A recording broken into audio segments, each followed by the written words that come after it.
आप सभी को जय मसीह की। आज परमेश्वर के वचन में आप सभी का स्वागत है। परमेश्वर पिता आज अपने वचनों के द्वारा आप सबको बहुत ऐसे आशीष को दे और अपने वचनों के द्वारा बोले और बातचीत करे। आज हम परमेश्वर के वचन से सीखेंगे। परमेश्वर तो सामर्थी है, परंतु वो चाहता है कि उसके बच्चे भी निडर और साहसी बने।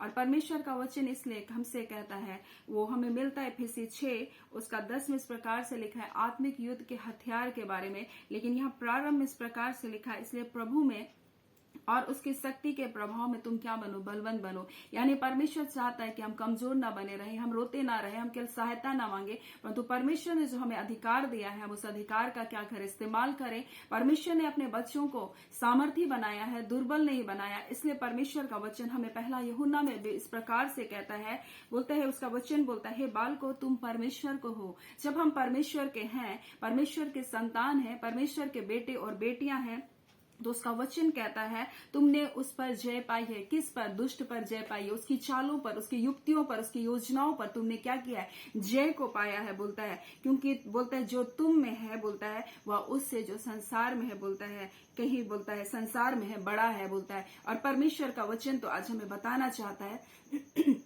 परमेश्वर का वचन आज हमें ये सिखा रहा है कि जो परमेश्वर हम में है, बोलता है वो उससे जो संसार में है उससे क्या है, बड़ा है। संसार में क्या कुछ नहीं है आज इस संसार में हर प्रकार का पाप है, हर प्रकार का बुराई है, हर प्रकार से आपको शत्रु क्या करता है, नीचा गिराना चाहता है, आपको हारा हुआ महसूस कराना चाहता है, वो आपको हताश कर देना चाहता है, वो आपको अविश्वास में डाल देता है और आपको ऐसा लगता है कि अब मेरे लिए कोई भी नहीं है, अब मेरे जीवन में कोई दूसरा रास्ता नहीं है। आपको शत्रु ऐसे करके क्या करता है, बिल्कुल खत्म कर देना चाहता है। लेकिन परमेश्वर का वचन कहता है तुम प्रभु में और उसकी सामर्थ्य में क्या हो जाओ, बलवंत हो जाओ। बोलता है परमेश्वर आपको दुर्बल बनने के लिए नहीं बुलाया, परमेश्वर आपको हार मानने के लिए नहीं बुलाया, परमेश्वर आपको जय पाने के लिए बुलाया। और वो बोल रहा है, हे बालको, बोल रहा है।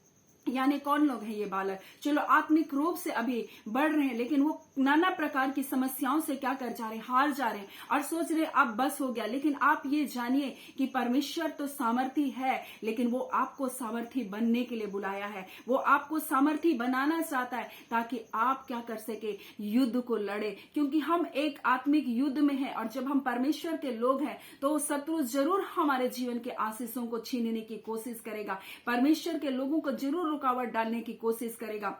लेकिन आप जानिए, जब आप प्रभु यीशु मसीह में, जो आज सामर्थी परमेश्वर है, जो सब बातों पर के ऊपर जय पाया, जिसने शैतान के सिर को कुचल दिया, जिसने शत्रु की युक्तियों को नाश किया, जिसने अधोलोक और मृत्यु लोक की कुंजियों को यीशु मसीह ने छीन लिया, बोलता उसको सब नामों से श्रेष्ठ नाम दिया गया, जो ना इस लोक में ही ना सिर्फ परंतु आने वाले लोक में भी उसका नाम लिया जाएगा। बोलता है उसी यीशु मसीह को बोलता है हमारे लिए दे दिया। और इसीलिए तो इफिसी पहला अध्याय में बोलता है यह उसकी देह है और उसकी परिपूर्ण है करके परमेश्वर का वचन कह रहा है। और बोल रहा है, बालको तुम परमेश्वर के हो, हम संसार के नहीं हैं, हम परमेश्वर के हैं। बोलता है और तुमने उस पर जय पाई है, क्योंकि जो तुम में है उससे जो संसार में है क्या है, बड़ा है। संसार में कोई भी परिस्थिति क्यों ना हो, कोई भी बातें क्यों ना हो, लेकिन आप एक बात को जानिए कि आपके अंदर जो है वो सर्वशक्तिमान परमेश्वर है, वो पराक्रमी परमेश्वर है। भजन संहिता 24 उसका 8 में इस प्रकार से कहता है, वो प्रतापी राजा कौन है? बोलता है वह परमेश्वर है जो सामर्थी और पराक्रमी है। बोलता है परमेश्वर जो युद्ध में पराक्रमी परमेश्वर है।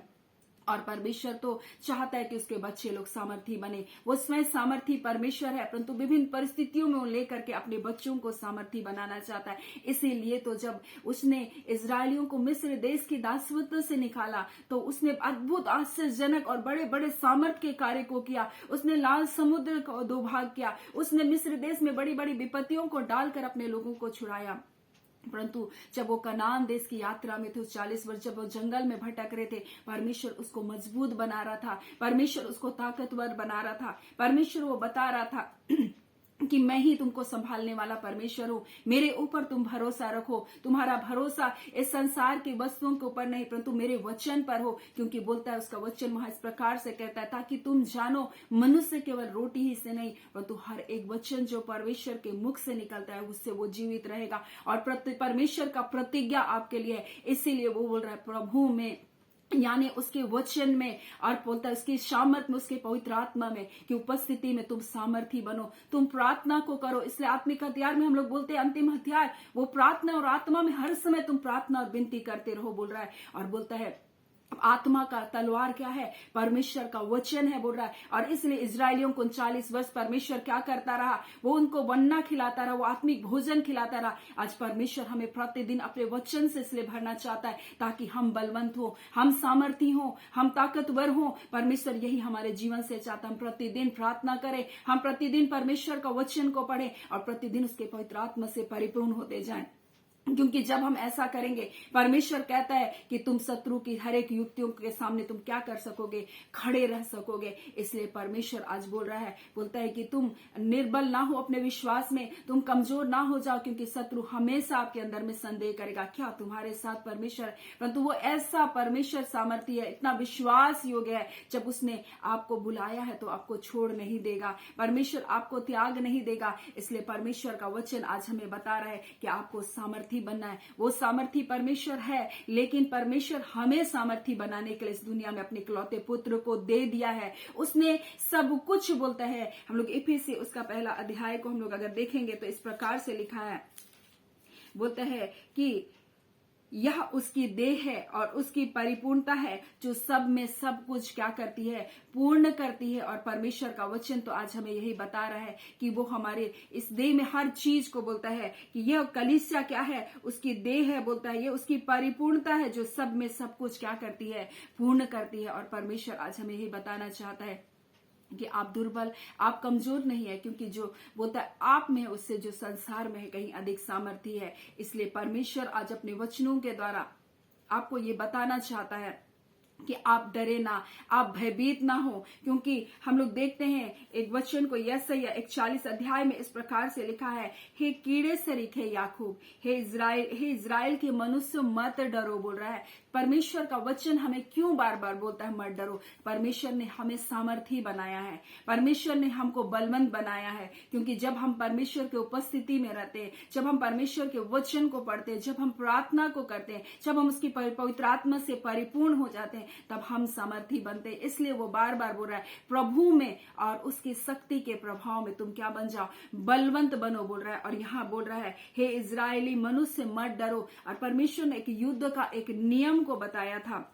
हम लोग व्यवस्था विवरण उसका 20 में इस प्रकार से लिखा, जब तू शत्रुओं से युद्ध करने जाए और घोड़े और रथ और अपने से अधिक सेना को देखे, तब उससे ना डरना। तेरा परमेश्वर यहोवा जो तुझे मिस्र देश से निकाल लाया, वह तेरे संग है। और यहाँ परमेश्वर इसलिए बोल रहा है कि बहुत सारी सेना को जब तुम देखो, बहुत सारी मुसीबतों को जब तुम देखो, बहुत सारी परीक्षाओं को जब तुम देखो, बहुत सारे संकटों को, बहुत सारी बातों को जब तुम सुनो और तुमको लगे कि मैं अब हार गया, तो परमेश्वर बोल रहा तुम डरना नहीं, बोल रहा है, क्योंकि बोल रहा है मैं तुम्हारे संग रहूंगा। और ये तो युद्ध का एक नियम है। और परमेश्वर इसलिए यहोशू को बोलता है तुम मत डरना उनके मुख को देख करके, तेरा मन कच्चा ना होने पाए। और परमेश्वर का वचन इससे ऐसा कहता है, यदि तू भयभीत होगा उनके सामने तो मैं तुझे क्या कर दूंगा? भयभीत कर दूंगा। इसलिए परमेश्वर बोल रहा है कि तू मत डर, बोल रहा है हे कीड़े सरीखे याकूब, यानी तुम बहुत कमजोर दुर्बल हो सकते हो, कीड़े के जैसा हो सकते हो,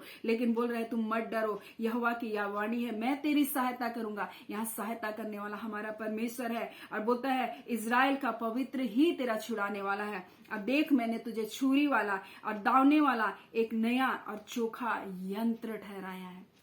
और परमेश्वर ने तो आपको और हमको ऐसा ही चोखा यंत्र बनाया है। बोलता है तू पहाड़ों को दांव कर सूक्ष्म धूल कर देगा। और परमेश्वर का वचन कहता है कि तू पहाड़ियों को, बोलता है तू भूसे के समान कर देगा, बोल रहा है। और ये काम किसको करने के लिए दिया है? परमेश्वर ने अपने लोगों को दिया है। और परमेश्वर ये बोल रहा है तेरे शत्रु तुझसे क्या करेंगे? हार जाएंगे, बोल रहा है। हम लोग ऊपर देखेंगे तो लिखा है, बोलता है जो तुझसे क्रोधित है वो सब लज्जित होंगे, यानी जो क्रोधित है वो लज्जित होंगे। और जो झगड़ते हैं वे सबके मुंह काले होंगे और वे नष्ट हो जाएंगे। और जो तुझसे, बोलता है कि यहाँ झगड़ते हैं और बोलते हैं जो तुझसे लड़ते हैं तो उन्हें ढूंढने पर भी ना पाएगा। और फिर वो बोलता है जो तुझसे युद्ध करते हैं वे सब नष्ट होकर के मिट जाएंगे। और परमेश्वर तो आज अपने वचनों के द्वारा हमें ये बता रहा है कि आपको भयभीत नहीं होना है, आपको डरना नहीं है। परमेश्वर ने आपको चोखा एक धारदार हथियार बनाया है। परमेश्वर ने आपको बलवंत होने के लिए बुलाया है। इसलिए आप किसी भी परिस्थिति से ना डरिए, क्योंकि आप जानिए हे बाल को तुम किसके हो, परमेश्वर के हो। और बोलता है तुमने जो तुम में है उससे जो संसार में है क्या है, उससे कहीं अधिक बड़ा है। बोलता है क्योंकि तुमने उस पर क्या किया है, जय पाया। आप जयवंत लोग हैं, आप जय पाए हुए लोग हैं, आप जय पाएंगे नहीं। सो परमेश्वर आज अपने वचनों के द्वारा आप सबको बहुत ऐसे आशीष को दे। आमीन। धन्यवाद देते हैं प्यारे पिता परमेश्वर, प्रभु यीशु के नाम से पिता हम सब आपके निकटता, आपकी हुजूरी में आते हैं पिता। और आज एक नई सुबह के लिए पिता आपका धन्यवाद देते हैं, आपके पवित्र उपस्थिति के लिए पिता आपका धन्यवाद देते हैं, आज के वचन के लिए खुदावन परमेश्वर आपका धन्यवाद देते हैं। क्योंकि पिता आप सामर्थी परमेश्वर, आप पराक्रमी परमेश्वर है प्रभु जी। परंतु आप अपने बच्चों को भी प्रभु सामर्थी बनाने के लिए इस संसार में अपने इकलौते बेटे यीशु मसीह को दिया प्रभु, उसका वचन को दिया खुदावन प्रभु। आपने अपने पवित्र आत्मा को दिया खुदावन परमेश्वर। और आपने कहा मत डर क्योंकि मैं तेरी सहायता करूंगा खुदा।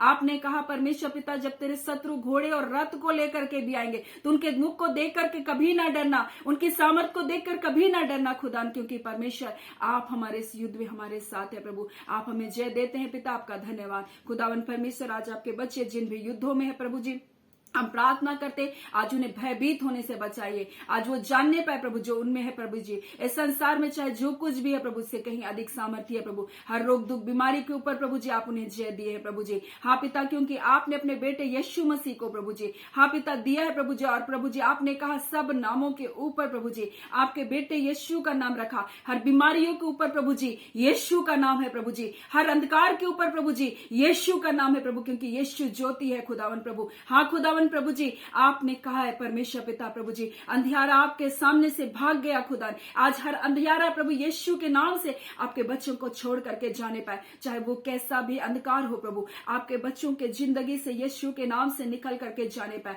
वो अंधकार के सारे काले साए खुदावन यीशु के नाम से प्रभु आपके बच्चों के जीवन से निकल करके जाने पाए खुदावन प्रभु।